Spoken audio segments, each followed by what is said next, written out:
Resep pertama, sop ayam. Pertama, rebus air, kemudian masukkan setengah kilogram ayam yang sudah dicuci bersih. Di sini saya memakai bagian paha ya untuk ayamnya.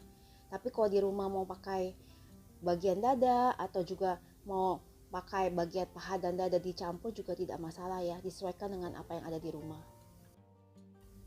Rebus ayamnya ini sampai keluar buih lemak dan darah ya. Kurang lebih 5 menit, tidak perlu terlalu lama. Kalau sudah keluar semua buih lemak dan darahnya, lalu matikan kompor, angkat dan tiriskan airnya, serta cuci kembali ayamnya supaya lebih bersih. Langkah berikutnya, siapkan bawang merah 5 siung, bawang putih 3 siung, dan biji pala seperempat buah. Lalu diulek ya semuanya jadi halus. Kalau memang tidak mau repot bisa juga di blender. Jadi sesuaikan saja ya. Nah, tapi kalau di sini saya ulek jadi wanginya untuk bumbunya akan lebih keluar, lebih wangi. Kalau bumbunya sudah halus semua, kemudian sisihkan.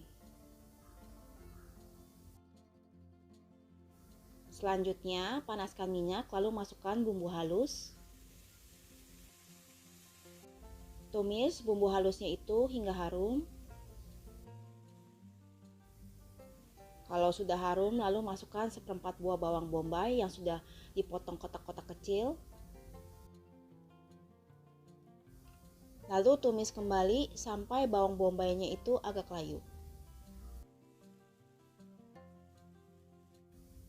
Kalau bawang bombaynya sudah agak layu, berikutnya masukkan air matang panas kurang lebih 500 ml.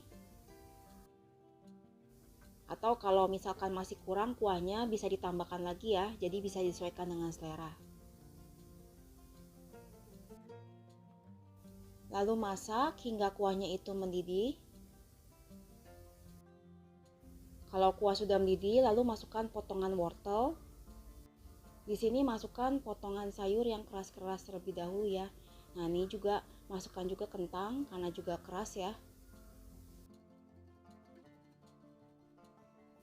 Dan berikutnya masukkan juga potongan ayam.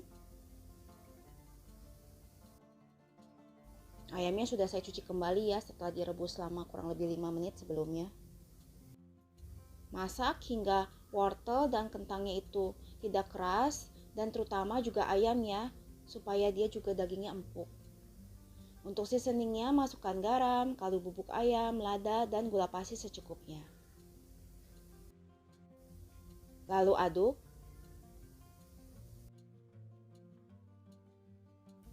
Berikutnya saya masukkan potongan kol.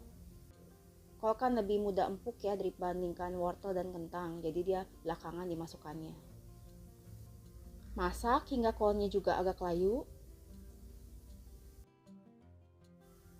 Sambil menunggu sayurannya itu tidak keras dan juga ayamnya empuk, di sini dites rasa untuk kuahnya. Apakah kuahnya pas?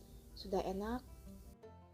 Kalau kuahnya sudah pas, masukkan potongan daun bawang, lalu aduk sebentar hingga daun bawang itu agak layu. Dan kalau sudah matang semua, selanjutnya tinggal matikan kompor, angkat dan sajikan. Resep kedua, oseng tempe usus cabai hijau. Pertama, panaskan minyak, lalu masukkan tempe yang sudah dipotong kotak-kotak kecil seperti ini.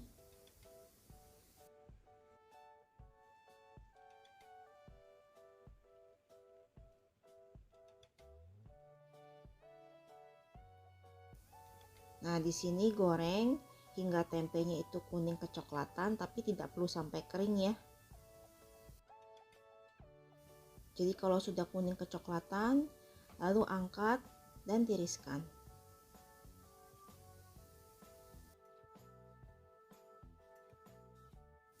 Langkah berikutnya, panaskan minyak secukupnya, lalu masukkan bawang merah 5 siung, bawang putih 3 siung yang semuanya sudah diiris tipis.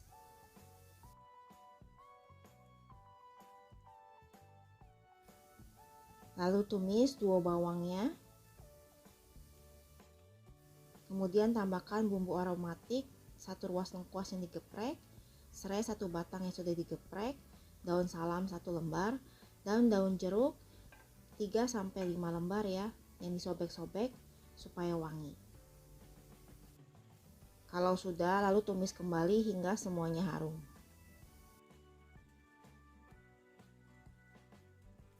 Kalau bumbu sudah harum, berikutnya masukkan usus ayam ungkep yang sudah dipotong-potong seperti ini. Di sini sudah lebih mudah ya, karena saya beli di tukang ayam yang jual usus ayam yang sudah diungkep. Nah, kemudian tumis ususnya itu hingga matang. Lebih simpel kalau beli usus ayam yang sudah diungkep, jadi tidak perlu diolah lagi ya, karena pasti sudah matang untuk usus ayamnya. Lalu masukkan tempe yang sudah digoreng sebelumnya. Aduk rata. Kemudian tambahkan saus tiram 1 sendok makan. Kecap manis 2 sendok makan. Lalu aduk rata.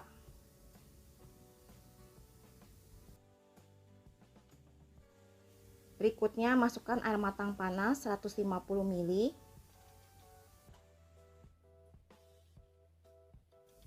Lalu aduk rata. Kemudian untuk penambahan seasoningnya saya tidak terlalu banyak ya, karena ususnya saja pun sudah diungkep, sudah berasa. Jadi saya hanya menambahkan sedikit kaldu jamur, lada, dan gula pasir secukupnya. Kemudian diaduk, dan di sini sambil diaduk juga dites rasa ya, apakah rasanya sudah pas, sudah enak. Kalau rasanya sudah pas, lalu masukkan potongan cabai hijau. Di sini saya memakai cabai hijau gede. Lalu masak hingga cabai hijau gedenya itu olek layu dan juga semuanya matang serta kuah susut. Dan kalau sudah matang, selanjutnya tinggal matikan kompor, angkat dan sajikan.